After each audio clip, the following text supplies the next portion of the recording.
We're all fed this idea of what success is supposed to look like, right? Get a good job, make a ton of money, and boom, instant happiness. But what if that's all just a lie? A lie that's really designed to benefit the system, not you.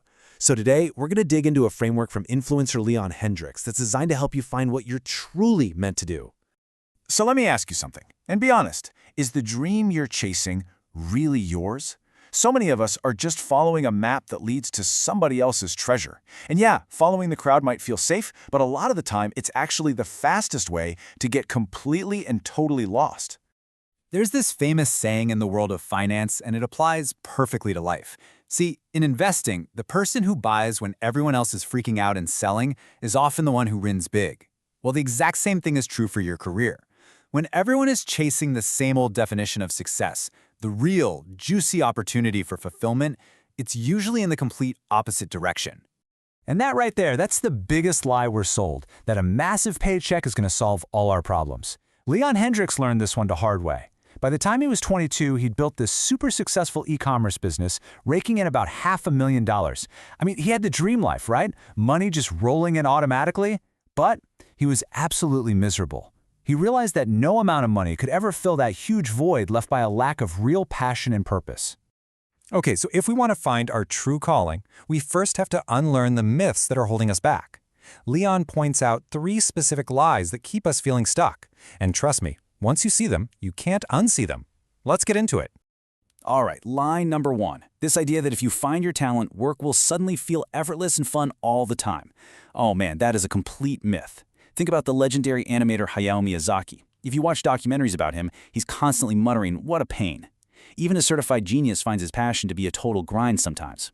The key takeaway here is that passion isn't about avoiding difficulty, it's about finding the difficulty you actually enjoy conquering. Now this next lie, it is a sneaky one. We think that the person we want to be is who we really are. Leon fell into this trap twice. First, he chased this ideal of being a passive income e-commerce guru. Turns out he hated it. So then he switched to being this charismatic business consultant for young entrepreneurs. And yeah, it was exciting for a little while, but then the passion just fizzled out again. Why? Because neither of those ideal selves actually matched his core personality. He was chasing a ghost that was created by social media. And finally, lie number 3, the idea that your talents have to be immediately useful or profitable. I mean, how many of us have heard, "You can't make a living off of that"? We're taught to just dismiss our hobbies. But don't just say, "Oh, I like anime." Dig a little deeper. Why do you like it? Is it the incredible art, the super complex storytelling, the epic music? Your passion for anime could actually be a signpost pointing to a hidden talent in illustration or writing or even music composition.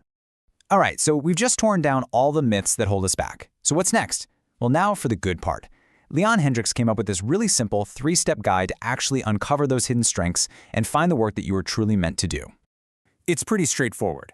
First, we're going to figure out who we really are, not who we think we should be. Then, we'll get a little outside perspective. And finally, we'll put all those insights together to find that magic sweet spot. So step 1 is all about getting brutally honest with yourself. Leon used the MBTI personality test. Now look, the result itself isn't some magic bullet, but the process is what's important. The first time he took it, he tested as an ESTJ, a logical, systematic executive, because, well, that's who he wanted to be. But when he retook it honestly, he got ENFJ, an intuitive, people-focused protagonist. That gap right there between his ideal self and his real self, that was the key. He had to accept his true nature before he could ever find work that actually fit him. Okay, for step 2, we got to get out of our own heads for a minute, because we tend to forget our most natural gifts. Ask your family or your oldest friends these 2 simple questions. When Leon asked his sister, she didn't even hesitate. She said, "You were always great at entertaining people and making everyone laugh." And that was a huge clue. The things you were obsessed with as a kid, before you cared about being cool or practical, that's often where your purest talents are hiding.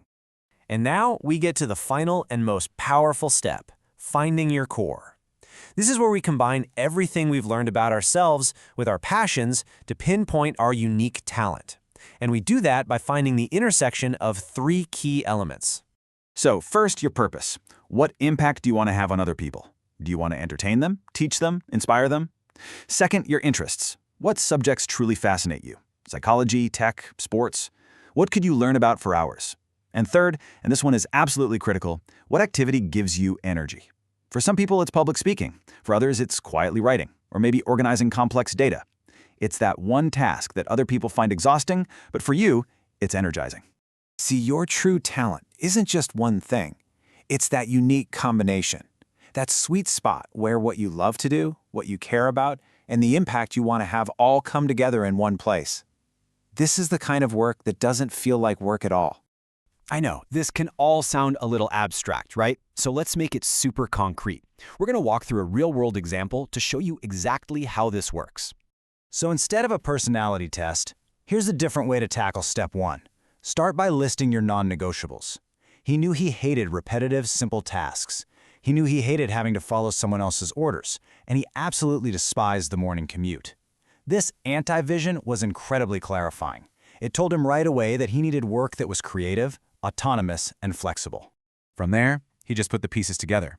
For step 2, he remembered a teacher way back in elementary school who praised his creative writing. That little comment planted a seed. Then, for step 3, he found his intersection. His purpose? To encourage people. His interests? Psychology and self-improvement. And his energizing activity? Writing. He put those 3 things together, and what did he get? Creating in-depth, script-based YouTube videos. This channel, right here. So look, here's the most important thing to take away from all this. If you feel lost or untalented, it's not some personal failing. It's just a knowledge gap. Society sells us this one-size-fits-all idea of success, and then never gives us the tools we need to discover our own path. The problem isn't you, it's the faulty map you've been given. So I'm going to leave you with a challenge. After this explainer ends, just grab a piece of paper. You can start with your purpose or your interests, or even better, start by writing down what you absolutely refuse to do anymore. What's the first thing that pops into your head? Thank you for watching. If you enjoyed this, please subscribe to the channel, give us a thumbs up, and help us build the hype. See you in the next video. Bye-bye.